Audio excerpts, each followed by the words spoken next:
ഇന്ന് ഞാൻ വന്നിരിക്കുന്നതേ നല്ലൊരു അടിപൊളി സാലഡ് റെസിപ്പി ആയിട്ടുമാണ് കേട്ടോ. നമ്മൾ വെയിറ്റ് ലോസ് ഒക്കെ ചെയ്യാൻ ഇങ്ങനെ ആഗ്രഹിച്ചിരിക്കുന്നവരും വെയിറ്റ് ലോസ് ചെയ്യുന്നവരൊക്കെ ആണെങ്കിൽ സാലഡ് എന്ന് പറയുമ്പോൾ ഒരു മടുപ്പ് തോന്നുന്നുണ്ടോ എങ്കിൽ നിങ്ങൾ ഇതൊന്ന് ട്രൈ ചെയ്ത് നോക്കൂ കേട്ടോ. നല്ല അടിപൊളി ടേസ്റ്റാണ്. ഇത് നമുക്ക് വൈകുന്നേരത്തെ ഒരു മീലായിട്ട് എടുക്കാം കേട്ടോ, ഡിന്നറായിട്ട് വളരെ ഈസി ആയിട്ട് നമുക്കിത് ഉണ്ടാക്കിയെടുക്കാം കേട്ടോ. അപ്പോൾ നമുക്ക് ഉണ്ടാക്കിയാലോ. ഞാൻ എടുത്തിരിക്കുന്നത് ഒരു ചെറിയൊരു തക്കാളി, പിന്നെ നമ്മുടെ കുക്കുംബർ, ലെറ്റൂസ്, ഒരു ചെറിയ പീസ് ക്യാപ്സിക്കം. ഇതിൽ വേണമെങ്കിൽ ഉള്ളിയൊക്കെ ആഡ് ചെയ്യാം കേട്ടോ. പക്ഷെ നമ്മൾ നല്ലൊരു എന്താ പറയുക സ്ട്രിക്റ്റ് ഡയറ്റാണ്, പെട്ടെന്ന് വെയിറ്റ് കുറയണം എന്നൊക്കെ ആഗ്രഹമുള്ളവരാണെങ്കിൽ നമുക്ക് ഉള്ളി ഒഴിവാക്കാം. ഇനി ഇത് എല്ലാം കൂടി ഒരു ബൗളിലേക്ക് ഇട്ട് കൊടുക്കാം. കുറച്ച് കനം കുറച്ച് അരിയാണെങ്കിൽ കൂടുതൽ ടേസ്റ്റി ആയിരിക്കും കേട്ടോ. കുറച്ച് കനം കുറച്ച് ചെറുതായിട്ട് അരിഞ്ഞിടുവാണെങ്കിൽ. അപ്പോൾ ഇതുപോലുള്ള weight loss recipes, weight loss ചെയ്യാൻ ആഗ്രഹമുള്ളവരൊക്കെ നമ്മുടെ ചാനൽ സബ്സ്ക്രൈബ് ചെയ്ത് കൂടെ കൂടിക്കോളൂ കേട്ടോ.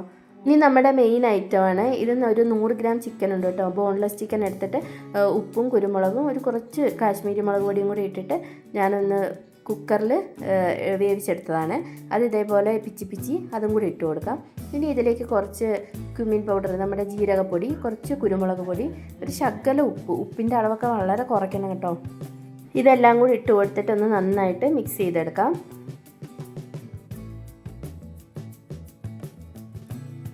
ഇനിയുണ്ടല്ലോ ഇതിലേക്ക് നമുക്ക് ഒരു 2-3 തുള്ളി നാരങ്ങ നീരും കൂടി ഒഴിച്ചു കൊടുക്കാവേ. നാരങ്ങ നീരും കൂടി മിക്സ് ചെയ്തിട്ട് ഒന്നും കൂടി നന്നായിട്ട് ഇളക്കി കൊടുക്കാം. ഇത്രയേ ഉള്ളൂ. വളരെ പെട്ടെന്ന് നമ്മുടെ സാലഡ് റെഡിയല്ലേ.